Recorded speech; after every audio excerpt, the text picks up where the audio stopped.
Good morning, students of BSc Part 2nd. Today I am starting your first paper, Thermodynamics and सांख्यिकी भौतिकी. इसकी first unit आज मैं start कर रही हूँ. फर्स्ट यूनिट है आपकी थर्मल एंड एडियाबैटिक इंटरैक्शंस, ऊष्मीय एवं रुद्रोष्म अन्योयी क्रियाएं.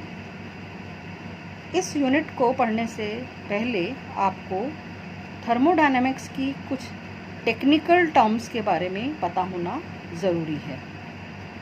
जैसे थर्मोडायनेमिक्स का क्या अर्थ है. थर्मोडायनेमिक्स दो शब्दों से मिला वर्ड है, थर्मो प्लस डायनेमिक्स, अर्थात हीट. थर्मो का अर्थ है हीट और डायनेमिक्स का अर्थ है motion. Means movement of heat under different conditions, यानी ऊष्मा का प्रवाह अलग अलग कंडीशंस में. दूसरा जो वर्ड है, टेक्निकल वर्ड है, वो है हीट, जिसे ऊष्मा कहते हैं. ये क्या है? It is a type of energy. ये एक प्रकार की ऊर्जा है. That is being transferred between two bodies as a result of temperature difference is called heat. अर्थात ऊष्मा एक प्रकार की ऊर्जा है जो दो निकायों के बीच में, दो वस्तुओं के बीच में जिनमें ताप का अंतर हो, एक बॉडी से दूसरे बॉडी में ये ऊर्जा के रूप में रूपांतरित होती है. It always flows from higher temperature to lower temperature. यह उच्च ताप से निम्न ताप की ओर जाती है. नेक्स्ट टेक्निकल टर्म है आपकी टेम्परेचर, यानी ताप किसे कहते हैं. It is a measurement of hotness and coldness of any body. कोई वस्तु कितनी गर्म है या कितनी ठंडी है, इसका मेजरमेंट हम टेम्परेचर से करते हैं.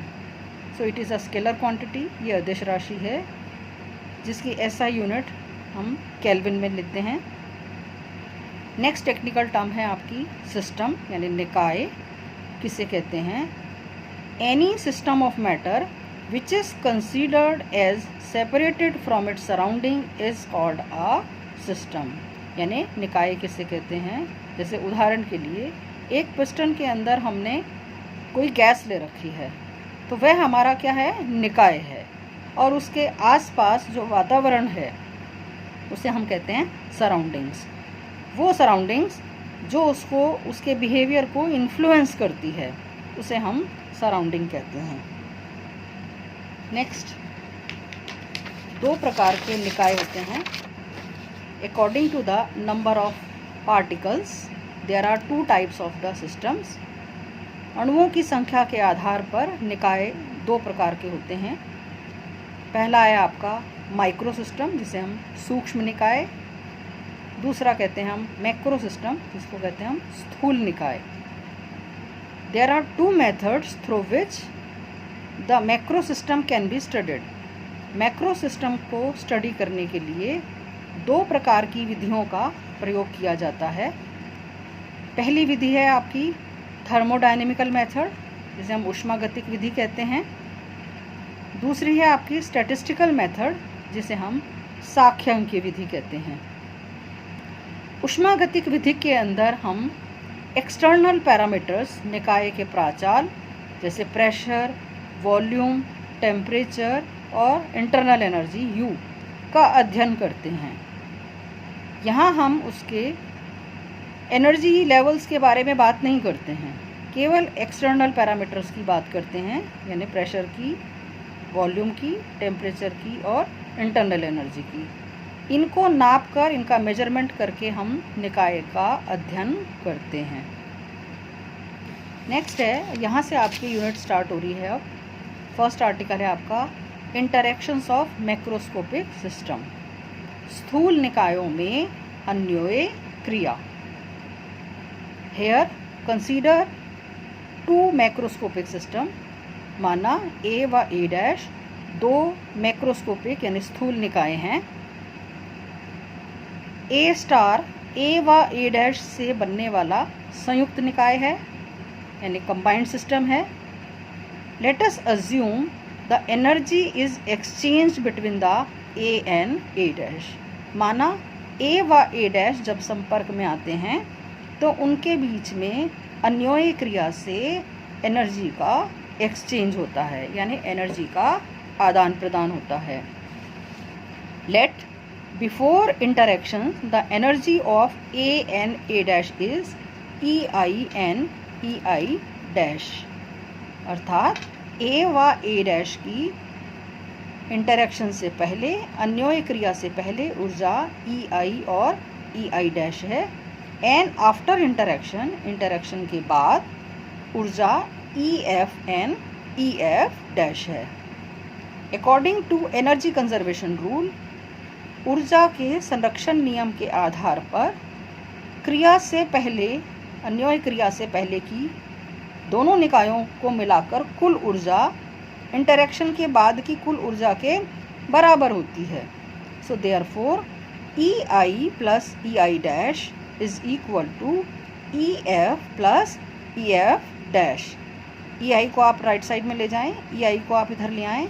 सो this comes out to be E F minus E I plus E F dash minus E I is equal to 0। Now E F minus E I A निकाय की इंटरेक्शन के बाद की ऊर्जा माइनस इंटरेक्शन से पूर्व की ऊर्जा, इनका अंतर, that is change in energy of A निकाय, ए सिस्टम थी। इसी प्रकार से E F dash minus E I dash is equal to delta E dash, change in energy of A dash. Now here we can see that delta E plus delta E dash is equal to 0. So generally A and A dash interact by two ways. अब interaction किस प्रकार का होगा A और A dash में? दो प्रकार से इंटरेक्शन हो सकता है। पहला इंटरेक्शन, पहले टाइप का इंटरेक्शन जो हो सकता है वो है आपका थर्मल इंटरेक्शंस, जिसे हम ऊष्मीय अन्योन्य क्रिया कहते हैं। दूसरे प्रकार का जो इंटरेक्शन हो सकता है उसे हम बोलते हैं एडियाबैटिक इंटरेक्शंस, यानी रुद्रोष्म अन्योन्य क्रिया। एक एक करके हम इसको स्टडी कर रहे हैं। पहला है हमारा थर्मल इंटरेक्शंस। थर्मल इंटरेक्शंस वो इंटरेक्शंस हैं, वो अन्योन्य क्रिया है जहां no change in external parameters, बाह्य प्राचालों में कोई अंतर नहीं होता है। ऐसी स्थिति में डेल्टा ई जो है उसको हम रिप्रेजेंट करते हैं क्यू से, और डेल्टा ई डैश को हम रिप्रेजेंट करते हैं क्यू डैश से। So this equation number 1 becomes Q plus Q dash is equal to 0 और Q is equal to minus Q dash. Means यदि एक्सटर्नल पैरामीटर्स में कोई परिवर्तन नहीं हो रहा है, then if a system absorb the heat, then A dash system emit the heat and it is equal. This is called as the thermal interactions. दूसरे प्रकार के इंटरेक्शंस हैं आपके एडियाबैटिक इंटरेक्शंस, जिसे कहते हैं हम रुद्रोष्म अन्योन्य क्रिया। एडियाबैटिक शब्द का अर्थ आप सभी जानते हैं। एडियाबैटिक या रुद्रोष्म का अर्थ है कि वातावरण से किसी भी प्रकार का, सराउंडिंग से किसी भी प्रकार का ऊष्मा का आदान प्रदान ना हो। So in this situation heat exchange between the system by changing the external parameters. External parameters के द्वारा चेंज होने पर ही इस प्रकार का इंटरेक्शन होता है। सो ऐसे इस केस में डेल्टा ई की जगह आ जाता है W यानी वर्क, डेल्टा ई डैश की जगह आ जाएगा W dash. So the equation 1 becomes W plus W dash is equal to 0 और W is equal to minus W dash.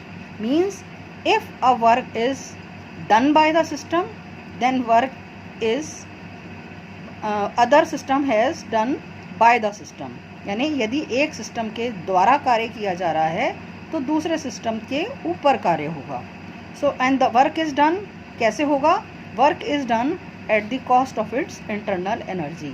कार्य उसकी आंतरिक ऊर्जा के कॉस्ट पर होगा, जिससे कि उसकी टेम्परेचर में परिवर्तन होगा।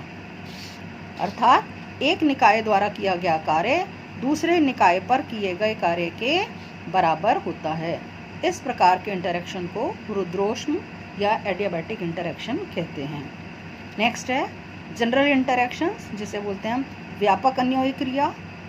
Generally a system in a system यानी सामान्य रूप से किसी भी निकाय के अंदर एक्सटर्नल पैरामीटर्स को नियत रखना संभव नहीं है. So if a system generally in a system external parameters cannot remain constant means both the interactions work together. दोनों प्रकार के इंटरेक्शन एक साथ काम करते हैं. सो therefore delta E comes out to be Q plus W and this is called thermodynamics first law. Here change in energy of the system, this is change in energy of the system depends upon the work and internal energy. Next है infinitesimal general interactions, अत्यणु व्यापक अन्योयी क्रिया. If the initial and final stage of the system is very close और you can say the change is very small, then this type of interaction is called as infinitesimal general interaction. यानी यदि initial stage प्रारंभिक अवस्था और अंतिम अवस्था यानी final stage में अंतर बहुत कम है, वेरी स्मॉल डिफरेंस है, देन दिस इंटरेक्शन और से first law becomes DE is equal to delta W plus delta Q. अब आप देख रहे हैं this is a symbol of difference, this is also the symbol of difference, this is also the symbol of difference. But यहाँ देखने में difference के जो साइन है वो अलग अलग लिया गया है. क्यों लिया गया है? Here the meaning of this delta is the change depends upon path. ये उसके पाथ पर निर्भर करता है.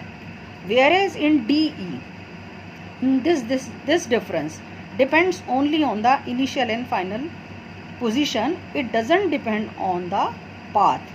And this is called as a thermodynamics first law. Thank you.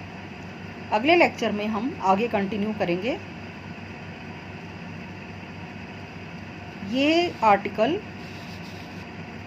छोटे छोटे जो क्वेश्चंस आते हैं आपके 1 नंबर या 2 नंबर के, उनमें उनके हिसाब से ये बहुत इम्पॉर्टेंट है.